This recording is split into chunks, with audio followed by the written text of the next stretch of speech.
Three-point lighting. It sounds easy, but that's not always the case. There are a multitude of ways to do three-point lighting that can greatly affect the mood of the person watching. Whether you're aiming for a dramatic high contrast look or a nice, soft, welcoming vibe. We're gonna break down the basics and explore how subtle adjustments to your lights can completely change the feel of your scene.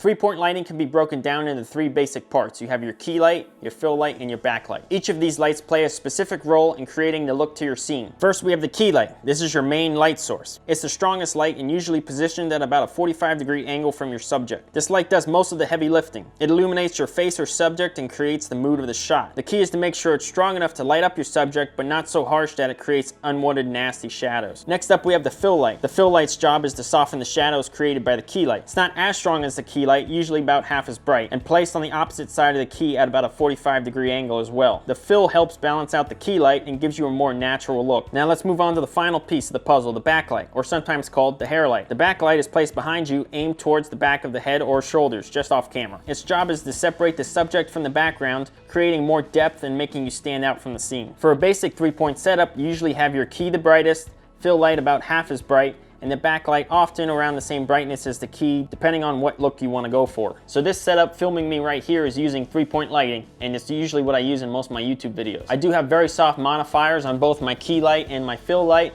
as well as I have my backlight in the shot to make the whole shot just a little bit more interesting, because I'm in a small room and I can't really rig the lights like I want to. From my perspective, I have my fill light over here using a nice soft dome.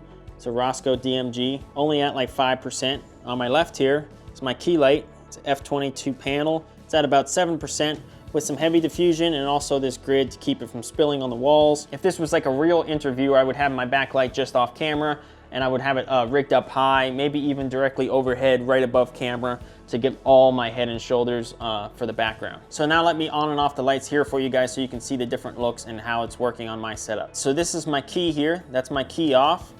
That's my key on. That's with my fill light off. That's my fill light back on. Just doing a little bit of fill, not anything crazy. And here's my backlight off. And my backlight on. Just giving me a little bit of separation and keeping the background interesting. So this is me with no lights on here. And I'll turn them on. That's my lighting setup. Nothing crazy, just a basic three-point lighting. Now I could adjust this differently as well. I could just turn the key off. Now I got a little more dramatic look. I could turn my key light off. Now I'm kind of in a silhouette just with the backlight. Now if I wanted to just add just a little bit of fill light, I could add just a smidge there. Now you can kind of see, but you really don't know me. You don't know who I am here. So let's say I wanted to go for a more high key type of feel instead of this more dark dramatic look. So this is a little bit of a higher key type of look, and you can see a lot more of the room, which is why I kind of keep it dark, because there's a bunch of junk in the background. So now I appear as cheery and bright, and I might be trying to sell you something, which I'm not. All I did was adjust the intensity on my units. They're still in the same positions, 45, 45 in the back. Now this setup still works for this type of video, but to me it's not as good. It's more kind of overlit, and you see too much of the background. Now if I go back to the original intensity I had, now that's a lot different. A little bit more moodier. To me, it's a lot better for this kind of video. So nothing crazy, just basic lighting. So let's say maybe I wanted to appear as a bit more crazy or a little scary on camera. Let's move both our fill and our key light both to 90 degrees, and we'll move our backlight out of the background just off camera. So now we have a different look completely. I put them at both 90 degrees for my key and fill, and I've actually placed my backlight just off camera. I can't quite get the right angle because I don't have the equipment with me. Now this is more of a dramatic look for a little bit more of a scarier individual. I'm gonna on off each of these lights so you can see what they're doing. So this is with my key light on and then my key light off. Doing quite a bit there, doing the heavy lifting. That's my key light back on, and here's my fill light on and fill light off. Just barely doing anything for this, just a little bit of touch. Here it is back on, just a little bit. I have my backlight on and my backlight off. Kind of lighting a little bit under the rim. It should be a little bit higher, but again, I don't have the equipment with me. And there it is again, back on. Helps to separate me from the background a little bit as I'm wearing a black shirt, which really helps me pop out of the background. Turn everything off, turn everything back on. That's my, I would call low-key kind of setup. At 90 degrees, a little bit more scarier lighting setup. Now if I wanted to make this even more contrasty and sidey, I could just turn off my fill light.